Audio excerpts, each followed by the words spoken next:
Olá pessoal, vamos a mais uma videoaula, né? Nessa videoaula nós vamos mostrar aqui como realizar um esquema fatorial com dois fatores, né, em delineamento em blocos casualizados.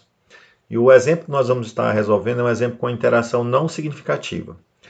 E a ideia-chave aqui é a gente mostrar como usar o pacote espdes.pt do programa R para realizar essa análise, tá bom? Então, obviamente, em outros vídeos nós falaremos da parte mais conceitual dos esquemas fatoriais. E nesse vídeo nós vamos estar mostrando já como realiza a análise, como que essa análise é realizada. Bom, assim como nós temos sempre avisado em outros vídeos, nós estamos utilizando aqui o pacote espdes.pt, feito por alguns pesquisadores brasileiros. Desde já nós agradecemos e parabenizamos, né, pelo excelente trabalho. Se você não tem esse pacote instalado, você vai aqui em pacotes, clique em instalar, digita o nome do pacote, ESP10, e manda instalar, que é espdes.pt. E manda instalar, ok? Feito isso, você vai fazer isso uma vez só, depois é apenas carregar o pacote toda vez que você vai utilizá-lo. Então, toda vez que você for abrir uma rotina, um script, você precisa carregar esse pacote para utilizar essas funções. Então, como que você carrega esse pacote? Usando a função library, né? Então, library e o nome do pacote espdes.pt, que nós vamos estar aqui carregando para poder utilizar esse pacote. Bom, pessoal, agora vamos dar uma olhadinha no conjunto de dados, tá? Então, como é que se encontra aqui o nosso conjunto de dados? Nosso conjunto de dados, ele vem, é um exemplo, né, utilizado aí no excelente livro dos autores, dos professores Banzata e Cronca, na página 102, aqui da minha versão, pode ser que em outro livro seja em outra edição pode ser que seja outra página, mas basicamente ele trata de um exemplo, né, em que foi feito um experimento em blocos casualizados, no esquema de fatorial 3x3, em que foram estudados efeitos de 3 peneiras comerciais associadas a 3 densidades de plantio na produtividade de amendoim, né? E para determinadas variedades. Então você tem aqui, ó, 3 tipos de peneira, né? Peneira 1, peneira 2, peneira 1, peneira 2, peneira 3. Você pode ver aqui. E tem 3 tipos de densidade de plantio, né? As peneiras elas têm diâmetros, né, crivos circulares com diâmetros diferentes, e as densidades de plantio elas vão de 10 plantas por metro linear, 15 plantas por metro linear e 20 plantas por metro linear. A nossa ideia não é olhar o detalhe em si do experimento, tá ok? É só mostrar como fazer a análise. As conclusões práticas, obviamente, isso vai depender de cada experimento. O experimento foi feito em blocos, então você tem aqui 3 blocos sendo utilizados nesse experimento, e a variável resposta é a produção.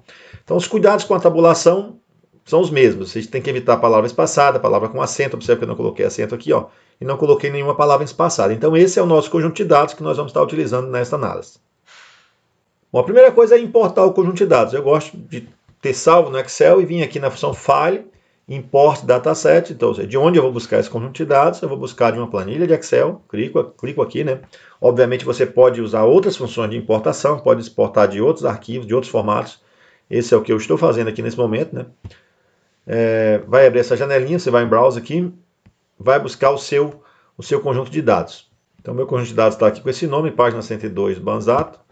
Abri meu conjunto de dados, o programa já faz a leitura. Então, eu mando importar e o RStudio aqui já começa a ler aqui o nosso conjunto de dados, tá ok? Então, já o separador de decimal que eu tinha usado era vírgula, ele já transformou para ponto.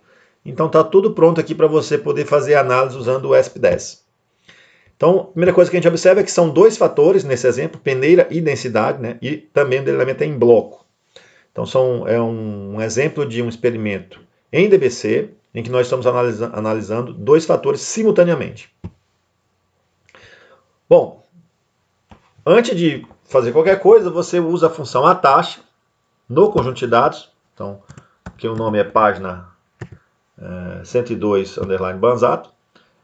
Roda essa função atache para que o programa possa ler as colunas do conjunto de dados. Então, observe como é que nós tabulamos, né? Então, ele vai entender agora que peneira é o que está nessa coluna, densidade é o que está nessa, bloco é o que está nessa e producal é o que está nessa. Então, vai ler agora a primeira linha e vai conseguir compreender. Bom, antes de nós rodarmos aqui a análise, nós vamos mostrar aqui um help. Quando eu digito aqui o help, eu vou digitar aqui a função FAT, aí já aparece FAT2 adicional DBC, FAT2 adicional DIC, FAT2 adicional... Bom, aqui já aparece várias situações, né, vários comandos diferentes dentro do pacote ESP10 para realizar uma análise fatorial. Então, FAT é de fatorial. O nosso experimento fatorial tem 2 fatores, então a gente vai buscar um FAT2, né? Só que esse AD aqui é quando tem tratamento adicional. O nosso não tem tratamento adicional e está em DBC. Então, ó, tem o FAT2.dbc e o FAT2.dic, se você estivesse trabalhando com um delineamento inteiramente ao acaso. No nosso exemplo, é um delineamento em blocos. Então, FAT2 significa que eu estou trabalhando com um fatorial com 2 fatores, dentro, e o DBC dentro de um delineamento em blocos casualizados, tá?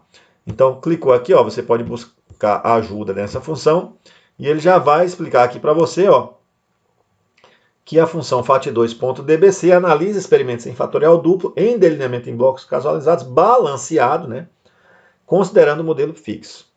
Okay? E aí dá aqui os principais elementos dessa função que eu vou estar explicando aqui para vocês. Então, o nome da função é FAT2.dbc. Dentro dela, você vai ter que colocar o fator 1, fator 2, bloco e resposta. Então, o que vai ser o seu fator 1? Bom, os fatores, pessoal, são peneira e densidade. Então, a ordem com que você vai colocar aqui não importa. Você pode colocar peneira e densidade ou densidade e peneira, que não tem problema. Só que você tem que digitar aqui do jeito que está lá no conjunto de dados. Está tudo em maiúsculo, então vou digitar aqui tudo em maiúsculo. Então, meu fator é peneira. Quando eu começo a digitar, já aparece. O segundo fator vai ser a densidade. Começa a digitar aqui, o RStudio já mostra. Bloco. O bloco está representado aqui no conjunto de dados pela própria palavra bloco, tudo em maiúsculo. Então, eu vou colocar aqui o bloco é igual a bloco.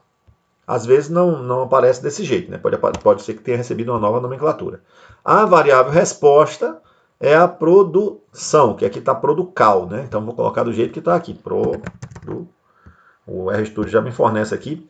Então, eu mostrei para o R o seguinte, quais são os meus fatores? É peneira e densidade, bloco e produção.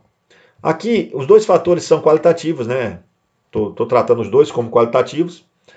E o teste de comparações múltiplas é o TUC, eu poderia colocar outro. Deixei aqui o TUC, se você quiser substituir aqui pelo SNK, ou pelo Scott-Knott, ou por outro teste, Duncan. Você vai lá na ajuda dessa função, que vai aparecer a sintaxe para todos esses testes. Fact names aqui, pessoal, para você colocar o nome dos fatores. Isso aqui eu acho legal porque quando o programa rodar a análise, vai aparecer o nome que você colocar aqui. Então, como é peneira e densidade, eu acho que é legal colocar peneira e densidade mesmo, que aparece lá na análise sempre já o nome dos fatores que eu estou trabalhando. Na hora de interpretar, isso fica mais fácil. Então, peneira e densidade, nível de significância para os testes de comparações múltiplas, 5%. Nível de significância para o teste F, 5%. Normalmente isso aqui é default, né? E unfold null, ele vai soltar as análises recomendadas. Se você quiser especificar, eu quero que saia análise de variância, eu só quero que saia determinada coisa, vai lá no help e observa aqui quais são as sintaxes que você tem que modificar. Normalmente essa aqui eu recomendo deixar do jeito que está aqui, que ele já vai soltar as análises recomendadas.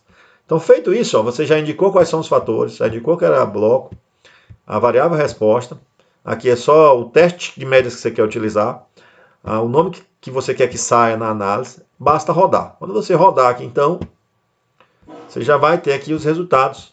Por exemplo, vamos começar. O primeiro resultado é o teste fator 1 é peneira, fator 2 é densidade. E o primeiro resultado aqui é a análise de variância. Que nessa saída aqui, pessoal, do programa, acho que está tendo um errozinho da rotina. Que eu acredito que os pesquisadores vão estar arrumando isso em breve. Mas não é um erro que vai atrapalhar muito a sua vida, não. O que acontece é que esse quadrado médio, ele deve ser a divisão do SQ pelo grau de liberdade. Então, quando você está pegando aqui o SQ 5,39 e dividindo para 2, obviamente, isso aqui não dá 5, né? Observe que aqui tem um tipo de codificação, 1, 2, 3, 4, 5, 6, que na rotina, lá no algoritmo, deve ter tido algum tipo de errinho. Eu acredito aí que os pesquisadores vão estar ajeitando. Então, eu recomendo você não olhar que nesse momento, se estiver acontecendo esse erro com você, não olhe essa coluna, tá? Esqueça essa coluna. Então, recrie essa coluna como? Pegando o que está aqui no SQ e dividido pelo grau de liberdade. Aí você vai ter o verdadeiro valor do quadrado médio. Isso está acontecendo em algumas análises de variância, não em todas, do pacote ESP10.pt, tá bom? Mas acho que é um problema fácil de corrigir lá na rotina, deve ser na hora da saída, está programado alguma coisa diferente. Então, nesse caso aqui, ó, quadrado médio é sempre a soma de quadrado dividido pelo grau de liberdade, então obviamente essa coluna não está correta, mas você pode corrigir rapidamente fazendo essa divisão. Bom, o que interessa de fato, né, para você tirar as conclusões, está ok, porque normalmente você vai olhar aqui para o p-valor.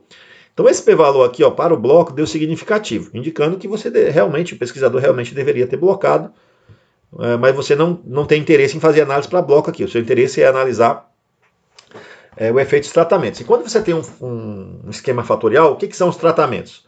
São todas as combinações dos níveis dos fatores. Né?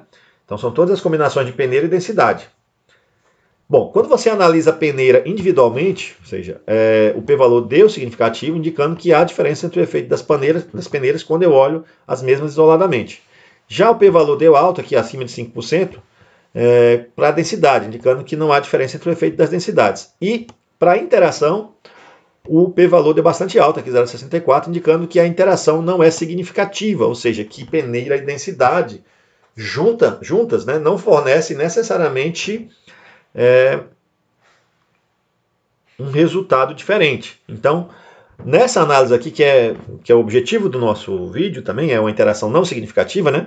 Basicamente você vai ter que olhar só o efeito isoladamente da peneira, ou seja, o resto não deu significativo, não tem mais por que você desdobrar.